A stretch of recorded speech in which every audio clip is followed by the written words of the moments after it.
ഒരു ദിവസം കൊള്ളയടിച്ചത് 6 മുതൽ 8 ലക്ഷം രൂപ വരെയാണ്. സംഘപരിവാറിന്റെ യഥാർത്ഥ മുഖത്തിന്റെ ഞെട്ടിക്കുന്ന റിപ്പോർട്ടുകളാണ് SIR ഇപ്പോൾ പുറത്തുവിട്ടുകൊണ്ടിരിക്കുന്നത്. ആരെയാണ് നമ്മൾ ഇന്ത്യ ഭരിക്കാൻ ഏൽപ്പിച്ചത്? അവരാണ് രാമനെ കാണിച്ച് ഭരണം പിടിച്ചവരാണ് ഇപ്പോൾ രാമനെ മുൻനിർത്തി വലിയ കൊള്ള നടത്തിയിരിക്കുന്നത്. നമസ്കാരം. ഭക്തിയും രാഷ്ട്രീയവും അതിരുകടന്ന് കെട്ടുപിണഞ്ഞ സമകാലിക ഇന്ത്യയിൽ ഒരു വലിയ പ്രത്യയശാസ്ത്രത്തിന്റെ ധാർമ്മിക തകർച്ചയുടെയും വഞ്ചനയുടെയും നേർചിത്രമാണ് അയോധ്യയിൽ നിന്നും ഇപ്പോൾ പുറത്തു വന്നത്. കോടിക്കണക്കിന് മനുഷ്യരുടെ വൈകാരികമായ വിശ്വാസങ്ങളെയും അവരുടെ അധ്വാനത്തിന്റെ പങ്കായ സമർപ്പണങ്ങളെയും മുൻനിർത്തി പടുത്തുയർത്തിയ ഒരു സാമ്രാജ്യത്തിന്റെ പിന്നാമ്പുറങ്ങളിൽ നടക്കുന്നത് അത്യന്തം ഞെട്ടിക്കുന്ന കൊള്ളയാണെന്ന് അന്വേഷണ റിപ്പോർട്ടുകൾ തെളിയിച്ചു കഴിഞ്ഞിരിക്കുന്നു. ശ്രീരാമചന്ദ്രന്റെ പേരിൽ അധികാരത്തിന്റെ അത്യുന്നതങ്ങളിൽ ഇരിക്കുന്നവർ നേരിട്ടെത്തി നടത്തിയ ഒരു മഹാപ്രതിഷ്ഠയുടെ മറവിൽ ദിവസേന ലക്ഷങ്ങളുടെ സാമ്പത്തിക വെട്ടിപ്പാണ് അരങ്ങേറിയിരുന്നത്. ഭക്തിയെ രാഷ്ട്രീയ ലാഭത്തിനുള്ള ആയുധമാക്കുക മാത്രമല്ല, ആ ഭക്തിയുടെ തണലിൽ വൻതോതിലുള്ള സാമ്പത്തിക ചൂഷണവും അഴിമതിയും നടത്തുകയായിരുന്നു ഇവരുടെ യഥാർത്ഥ ലക്ഷ്യമെന്ന് ഈ സംഭവങ്ങൾ വ്യക്തമാക്കുന്നു. ആത്മീയതയുടെ മുഖംമൂടി അണിഞ്ഞ് ജനങ്ങളെ വിഭജിക്കുകയും അതേസമയം തന്നെ അവരുടെ പോക്കറ്റടിക്കാൻ മടിക്കാത്തതുമായ സംഘപരിവാറിന്റെ യഥാർത്ഥ മുഖമാണ് ഈ തട്ടിപ്പിലൂടെ പൊതുസമൂഹത്തിന് മുന്നിൽ അനാവരണം ചെയ്യപ്പെടുന്നത്. ഈ പശ്ചാത്തലത്തിൽ അയോധ്യയിലെ രാമക്ഷേത്ര ട്രസ്റ്റിന്റെ മറവിൽ നടന്ന ആസൂത്രിതമായ സാമ്പത്തിക തട്ടിപ്പിന്റെയും അതിന്റെ പിന്നിലെ രാഷ്ട്രീയ അവിശുദ്ധ കൂട്ടുകെട്ടുകളുടെയും ആഴങ്ങളിലേക്ക് നമുക്കൊന്ന് പരിശോധിക്കാം. അയോധ്യയിലെ രാമക്ഷേത്ര നിർമ്മാണവും അതിന്റെ പേരിൽ രാജ്യത്തുടനീളം നടന്ന വമ്പിച്ച പിരിവുകളും വലിയ രാഷ്ട്രീയ സാമൂഹിക ചർച്ചകൾക്ക് വഴി തെളിയിച്ച ഒന്നായിരുന്നു. എന്നാൽ വിശ്വാസത്തിന്റെ പേരിൽ കോടിക്കണക്കിന് രൂപ ഒഴുകിയെത്തിയ ഈ പുണ്യഭൂമിയിൽ ഇപ്പോൾ പുറത്തു വരുന്ന സാമ്പത്തിക തട്ടിപ്പിന്റെ വിവരങ്ങൾ ഭക്തരെയും പൊതുസമൂഹത്തെയും ഒരുപോലെ ഞെട്ടിച്ചു കഴിഞ്ഞു. ശ്രീരാമചന്ദ്രന്റെ പേരിൽ ജനങ്ങളിൽ നിന്ന് സമാഹരിച്ച പണം എങ്ങോട്ടാണ് പോയത് എന്ന ചോദ്യം വലിയൊരു രാഷ്ട്രീയ പ്രതിസന്ധിയാണ് സൃഷ്ടിച്ചത്. ഈ തട്ടിപ്പിന്റെ പശ്ചാത്തലവും അതിന്റെ രാഷ്ട്രീയ സാമൂഹിക വശങ്ങളും പരിശോധിക്കുമ്പോൾ വിശ്വാസത്തിന്റെ മറവിൽ നടന്ന വൻ കൊള്ളയാണ് നമ്മുടെ മുമ്പിലേക്ക് വരുന്നത്. ബാബറി മസ്ജിദ് തകർത്ത ഭൂമിയിൽ സുപ്രീം കോടതിയുടെ വിധിയുടെ പശ്ചാത്തലത്തിൽ പടുത്തുയർത്തിയ രാമക്ഷേത്രം തുടക്കം മുതലേ വിവാദങ്ങളുടെ കേന്ദ്രമായിരുന്നു. കേന്ദ്ര സർക്കാർ നേരിട്ടിടപെട്ട് പ്രധാനമന്ത്രിയുടെ നേതൃത്വത്തിൽ വലിയ ആഘോഷങ്ങളോടെ നടത്തിയ പ്രതിഷ്ഠാ ചടങ്ങുകൾ രാജ്യത്തെ ഒരു വലിയ വിഭാഗം ജനങ്ങളിൽ വൈകാരികമായ സ്വാധീനവും ചെലുത്തിയിട്ടുണ്ട്. എന്നാൽ ഈ ഭക്തിയുടെയും വിശ്വാസത്തിന്റെയും ആവരണത്തിനുള്ളിൽ വലിയ രീതിയിലുള്ള സാമ്പത്തിക അഴിമതിയും തട്ടിപ്പുമാണ് നടന്നിരുന്നത് എന്ന് ഇപ്പോൾ പുറത്തു വരുന്ന അന്വേഷണ റിപ്പോർട്ടുകൾ വ്യക്തമാക്കുന്നു.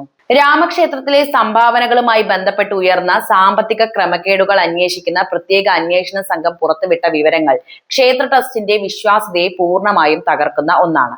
ക്ഷേത്രത്തിൽ ഭക്തർ അർപ്പിക്കുന്ന കാണിക്കയിൽ നിന്നും സംഭാവനകളിൽ നിന്നും ദിവസവും 6 മുതൽ 8 ലക്ഷം രൂപ വരെയാണ് മോഷ്ടിക്കപ്പെട്ടിരുന്നത്. ഒരു ദിവസം എത്തുന്ന തുകയുടെ വലിയൊരു ശതമാനം ഇങ്ങനെ വ്യവസ്ഥാപിതമായി കടത്തിക്കൊണ്ടുപോയിരുന്നു എന്നത് തട്ടിപ്പിന്റെ ആഴമാണ് വ്യക്തമാക്കുന്നത്. ബാങ്ക് ഉദ്യോഗസ്ഥർ നൽകുന്ന വിവരങ്ങൾ അനുസരിച്ച് ഈ തട്ടിപ്പ് വെളിച്ചത്ത് വരുന്നതിന് മുൻപ് രാമജന്മഭൂമി തീർത്ഥക്ഷേത്ര ട്രസ്റ്റിന്റെ ബാങ്ക് അക്കൗണ്ടുകളിൽ ദിവസവും ശരാശരി 16 മുതൽ 18 ലക്ഷം രൂപ വരെ മാത്രമാണ് എത്തിയിരുന്നത്. എന്നാൽ അന്വേഷണം ആരംഭിക്കുകയും ക്രമക്കേടുകൾ പുറത്താകുകയും ചെയ്തതോടെ ബാങ്കിൽ എത്തുന്ന പ്രതിദിന തുക 24 മുതൽ 26 ലക്ഷം രൂപയായി വർദ്ധിച്ചു. അതായത് ബാങ്കിൽ കൃത്യമായി എത്തേണ്ടിയിരുന്ന തുകയുടെ വലിയൊരു ഭാഗം ആസൂത്രിതമായി ഇടനിലക്കാരും ട്രസ്റ്റ് ഭാരവാഹികളും ചേർന്ന് തട്ടിയെടുക്കുകയാണ് ചെയ്തിരിക്കുന്നത്. ഹിന്ദുക്കളുടെയും വിശ്വാസികളുടെയും അവകാശങ്ങൾ സംരക്ഷിക്കാൻ എന്ന പേരിൽ രാമക്ഷേത്ര പ്രസ്ഥാനത്തെ രാഷ്ട്രീയ ആയുധമാക്കിയ സംഘപരിവാറിന്റെ യഥാർത്ഥ മുഖമാണ് ഈ അഴിമതിയിലൂടെ പുറത്തു വന്നിരിക്കുന്നത്. ബാബറി മസ്ജിദ് പൊളിച്ച് അവിടെ ഒരു വലിയ ക്ഷേത്രം നിർമ്മിച്ചത് കേവലം ഭക്തിയുടെ പുറത്തൊന്നുമല്ല, മറിച്ച് അതിന്റെ മറവിൽ വൻതോതിൽ സാമ്പത്തിക തട്ടിപ്പും രാഷ്ട്രീയ നേട്ടവും ഉണ്ടാക്കാനായിരുന്നു എന്ന വിമർശനം ശരിവെക്കുന്നതാണ് ഇപ്പോഴത്തെ സംഭവ വികാസങ്ങളൊക്കെ. കേന്ദ്ര സർക്കാർ നേരിട്ടെത്തി വലിയ പരസ്യ കോലാഹലങ്ങളോടെ രാമപ്രതിഷ്ഠ നടത്തിയ ഒരു പുണ്യസ്ഥലത്ത് ഈ കോടികളുടെ അഴിമതി നടന്നിരിക്കുന്നു എന്നത് ശ്രദ്ധേയമാണ്. ഭക്തർ തങ്ങളുടെ അധ്വാനത്തിൽ നിന്നും സമ്പാദ്യത്തിൽ നിന്നും ക്ഷേത്രത്തിനായി നൽകിയ പണം രാഷ്ട്രീയ അധികാരത്തിന്റെ തണലിൽ ചില വ്യക്തികൾ സ്വന്തം പോക്കറ്റുകളിലേക്ക് മാറ്റുകയാണ് ചെയ്തത്. ഇത് ഭക്തന്മാരുടെ പണമാണ്, അതിൽ മറ്റാർക്കും ചോദ്യം ചെയ്യാൻ അവകാശമില്ല എന്ന തരത്തിലുള്ള ന്യായീകരണങ്ങൾ നിരത്തി ഈ കൊള്ളയെ മൂടിവെക്കാൻ ഇനി സംഘപരിവാറിന് അധിക നാൾ സാധിക്കില്ല. ക്ഷേത്രത്തിലെ പണമിടപാടുകൾ പരിശോധിക്കുന്നതിനായി നിയോഗിക്കപ്പെട്ട സ്റ്റേറ്റ് ബാങ്ക് ഓഫ് ഇന്ത്യ അതായത് SBI ജീവനക്കാരുടെ പങ്കും ഇപ്പോൾ അന്വേഷണ പരിധിയിലാണുള്ളത്. വിരമിച്ച ബാങ്ക് ജീവനക്കാരനായിട്ടുള്ള സുഭാഷ് ശ്രീവാസ്തവയുടെ നേതൃത്വത്തിലായിരുന്നു പണം എണ്ണുന്ന പ്രക്രിയ നടന്നിരുന്നത്. പണം കൃത്യമായി കണക്കാക്കുന്നതിൽ ബാങ്ക് മാനദണ്ഡങ്ങൾ പാലിച്ചിരുന്നില്ല എന്ന് SIT കണ്ടെത്തി കഴിഞ്ഞിട്ടുണ്ട്. ഇതിനെക്കുറിച്ച് ബാങ്ക് ഉദ്യോഗസ്ഥരോട് അന്വേഷണ സംഘം വിശദീകരണം തേടിയിട്ടുമുണ്ട്. ഏറ്റവും അപലപനീയമായ കാര്യം, ഈ തട്ടിപ്പ് ആദ്യമായി ശ്രദ്ധയിൽപ്പെടുത്തിയ ജീവനക്കാരനോട് സുഭാഷ് ശ്രീവാസ്തവ പ്രതികരിച്ച രീതിയാണ്. ദൈവം എല്ലാം കാണുന്നുണ്ട്, ഇത് നിന്റെയോ എന്റെയോ വീട്ടിൽ നിന്നല്ലല്ലോ പോകുന്നത് എന്നായിരുന്നു അദ്ദേഹത്തിന്റെ മറുപടി.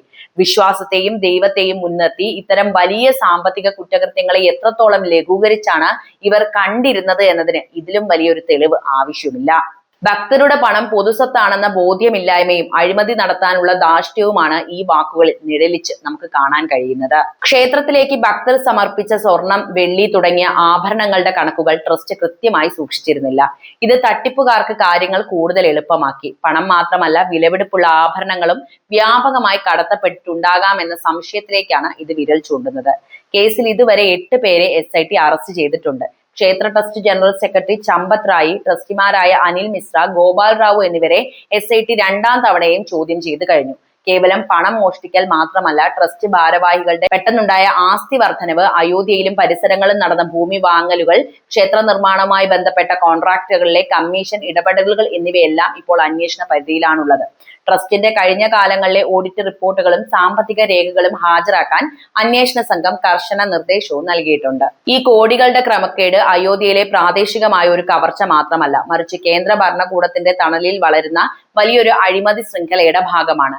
നിർമ്മാണ കരാറുകളിൽ വൻതോതിൽ കമ്മീഷൻ കൈപ്പറ്റിയതായും ക്ഷേത്രത്തിന് ചുറ്റുമുള്ള ഭൂമി ഇടപാടുകളിൽ ട്രസ്റ്റ് ഭാരവാഹികൾ സ്വന്തം ബന്ധുക്കൾക്ക് വഴിവിട്ട് ലാഭമുണ്ടാക്കി നൽകിയതായും നേരത്തെയും ആക്ഷേപങ്ങൾ ഉയർന്നിരുന്നു. ഇപ്പോഴത്തെ SIT അന്വേഷണം ഈ ആരോപണങ്ങൾക്ക് അടിവരയിടുന്നതാണ്. സാധാരണക്കാരായ ജനങ്ങൾ പട്ടിണി കിടന്നും വലിയ പ്രയാസങ്ങൾ സഹിച്ചും അയച്ചു നൽകിയ പണമാണ് ഇവിടെ അധികാരത്തിന്റെ തണലിൽ സുഖഭോഗങ്ങൾക്കായി വക മാറ്റിയിരിക്കുന്നത് എന്ന് ഓർക്കണം. വിശ്വാസത്തിന്റെ പേരിൽ വോട്ട് പിടിക്കുകയും അതേ വിശ്വാസത്തിന്റെ ആഴങ്ങളിലേക്ക് കൈയിട്ട് വാരുകയും ചെയ്യുന്ന സംഘപരിവാർ ശൈലി ഇതോടെ തുറന്നു കാട്ടപ്പെടുക കൂടിയാണ് ചെയ്യുന്നത്. അയോധ്യയിലെ രാമക്ഷേത്ര തട്ടിപ്പ് കേവലം ഒരു സാമ്പത്തിക കുറ്റകൃത്യം മാത്രമല്ല, അത് രാഷ്ട്രീയ ലാഭത്തിനായി മതത്തെയും വിശ്വാസത്തെയും ദുരുപയോഗം ചെയ്യുന്ന ഒരു പ്രത്യയശാസ്ത്രത്തിന്റെ ധാർമ്മിക തകർച്ചയുടെ തെളിവ് തന്നെയാണ്. വോട്ട് ബാങ്ക് ലക്ഷ്യമിട്ട് നിർമ്മിച്ച ഒരു ക്ഷേത്രത്തിന്റെ പിന്നാമ്പുറങ്ങളിൽ നടന്നിരുന്ന കൊള്ളരുതായ്മകൾ ഓരോന്നായി പുറത്തു വരുമ്പോൾ മറുപടി പറയാൻ ബാധ്യസ്ഥരായവർ മൗനം പാലിക്കുകയാണ് ചെയ്യുന്നത്. വിശ്വാസികളുടെ വികാരങ്ങളെ ചൂഷണം ചെയ്ത് സ്വന്തം സാമ്രാജ്യം കെട്ടിപ്പടുത്തവർക്ക് ജനങ്ങളുടെയും നിയമത്തിന്റെയും മുന്നിൽ മറുപടി പറയേണ്ടി വരുമെന്ന യാഥാർത്ഥ്യമാണ് അയോധ്യയിൽ നിന്ന് ഇപ്പോൾ പുറത്തു വരുന്നത്. ഈ വിഷയത്തിൽ രാജ്യവ്യാപകമായി ഉയർന്നു വരുന്ന ജനരോഷം ചെറുതല്ല കേട്ടോ.